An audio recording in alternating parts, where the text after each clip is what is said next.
Hey guys, it's Metro here doing a video slideshow of how I made the Nibbler pickle fork shooter out of some natural maple forks. First of all, you'll see a couple of photos of the fork that I actually made this from. It was green, and I had done a few bit of microwaving sessions with it at 1 minute a piece at 3 sessions, and I let it cool off 20 minutes in between. You're going to say, that's not the right way to do it, you're supposed to cure it forever. This worked out just fine, just got to be careful with it, and you got to take breaks, and you got to make sure that nothing cracks. So this worked out fine. It's a risky approach to it, but definitely worked out in the end. Here you can see me testing the grip, and it looks like it's going to be a sweet shooter. So let's move on. After cooling it down for another half an hour after the last bit of heat from the microwave, I used my Swiss Army knife harvester and then peeled off the bark. It looks still green, but it's very crispy. Came off a nice sheeting. And here is the naked fork without the bark. Definitely looked like it's going to be a good shooter. And then this other side here, you'll see that the forks, there's no other way of making it a full-size shooter, so you had to make it a pickle. Then after taking off the bark, I went off to the belt sander where I did majority of the shaping. I took off all the excess nubbins and the extra branches and offshoots that came on it, so that was pretty easy.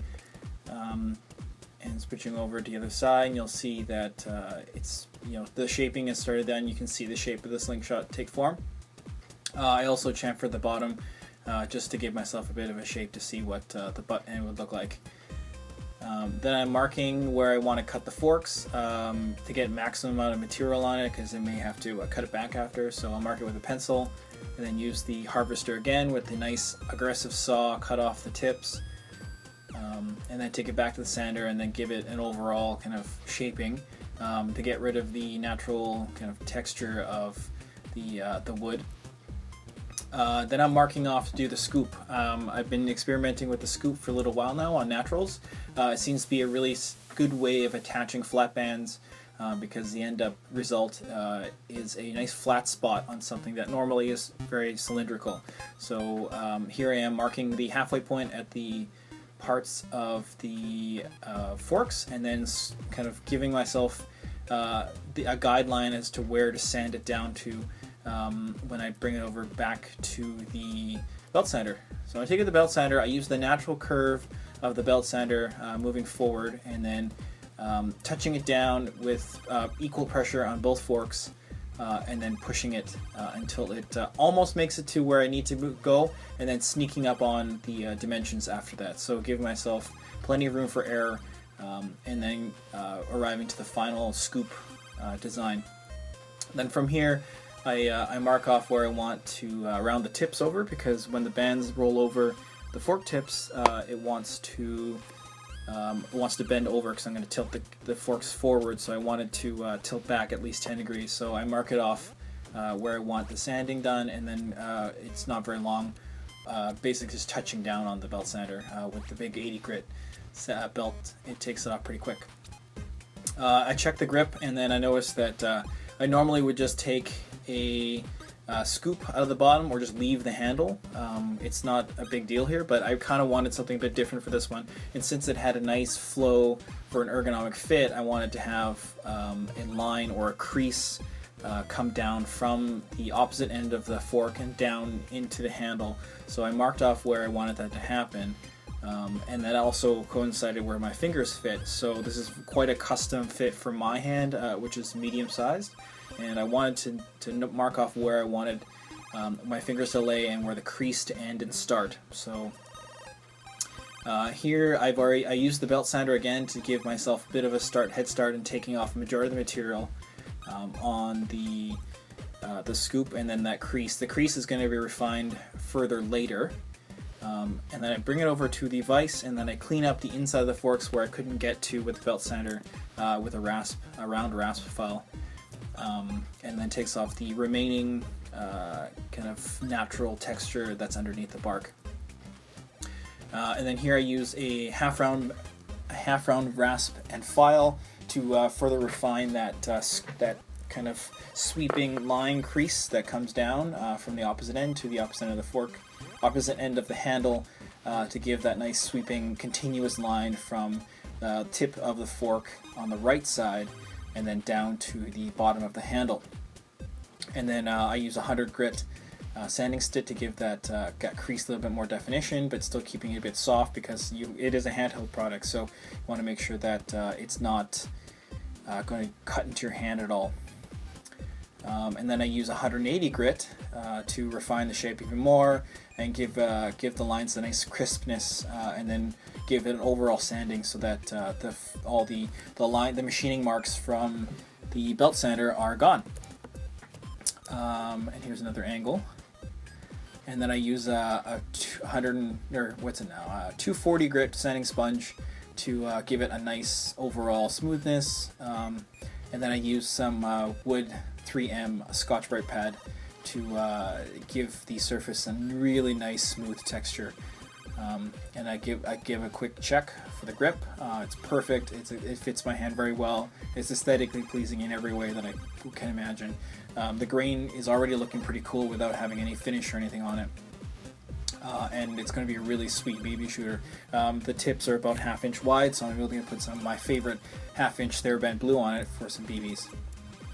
At this point, I took a look at the butt end of it again, and I didn't really like how it abruptly ended into kind of an angle. If I intentionally made that too, I would have made it a much more aggressive angle, but the fork was already too short to begin with because it was cut off with a great big pair of nippers. So I tried to use some 80 grit flapper wheel, but it actually didn't take off a lot of material. So I switched over to an 80 grit drum sander on my Dremel, and then took it and made it round. So it kind of matched the rest of the body. Normally I also would do a butt cap here, but again, if it just ended abruptly into nothing, I didn't feel like it was going to be a really good resolution. So I went with the rounded tip. It feels really nice. It'll be nice to put in the pocket. Again, I go through all the steps of 100, 240, and then the sanding the grit with the 3M sanding scour pad. And I finally give it a 000 steel wool treatment all over before I throw it into a baggie of boiled linseed oil. I leave it for about 6 hours so that it nice and penetrates, and leave it in I actually left it in the sun for a little while. You'll see that photograph right here. Leave it in the sun, so it's 30 degrees centigrade here, which I'm not sure in Fahrenheit, but it definitely is warm on the deck. It warms up opens up the fibers a bit, and then it also penetrates because the oil is nice and loose, and then it gets into the fibers of the slingshot quite well. Using the baggie technique, I don't use a big bucket of it or a bottle of it or anything. It's just you put it in there and then use as little as you need, and it's still soaking in it, and then every once in a while you turn it over, rub it in, and you can really manipulate the oil to get into every crevice of the slingshot. So after about 6 hours, I take it out and brush it off, and it looks sweet. The maple always has this nice subtle grain, but because I did the scoop effect on the fork area, the crotch wood definitely shows up, and then also the heartwood of the fork tips. It just really makes a really sweet grain and has a really nice, interesting look to it.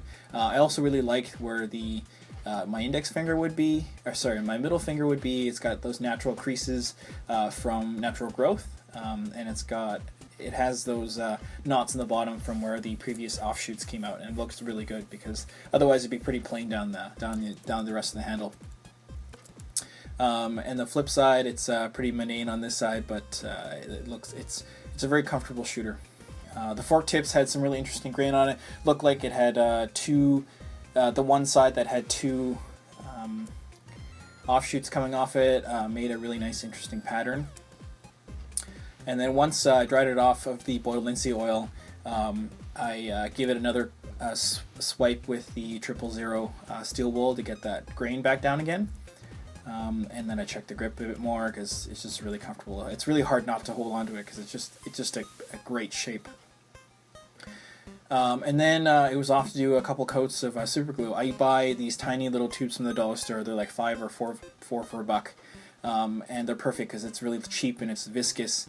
You're careful not you have to wear nitrile gloves for doing it, and just could have put a couple drops in an area, and then you spread it out with your nitrile glove until it dries off, and you move on to another, and keep on doing this until you blended the whole slingshot with the super glue, and it makes a nice hard coating that you can buff. I prefer not to, because naturals just feel like they should be matte to me.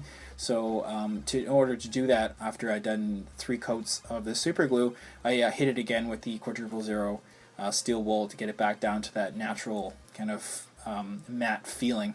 It still has all the grain textures and everything, and it's now it's virtually waterproof. Then I was off to Photoshop and take some pictures with some again, some of that fresh cut maple, just a log or two, and yeah, definitely had a lot of fun making this. It was a bit different than I usually do, because I usually work with boards and then board cut and laminate and all this other electronic stuff with lasers, but it was nice to go back to making a few naturals here and there, and then making sure that I am including as much aesthetic stuff as I can, including on top of functionality. So this is a sweet pickle fork shooter. I'm really excited to band this up, and then make this part of my rotation. I may throw it into the laser cutter to etch my maker's mark into it, but overall I'm fairly happy with the amount of work that went into it. It was only about maybe 45 minutes of shaping and sanding. The boiled linseed oil treatment took the longest, and definitely had benefited the overall fit and finish of it. So I'm pretty happy with it, and that's how I made this Nibbler PFS out of natural maple forks. And yeah, thanks for watching. Make sure to subscribe.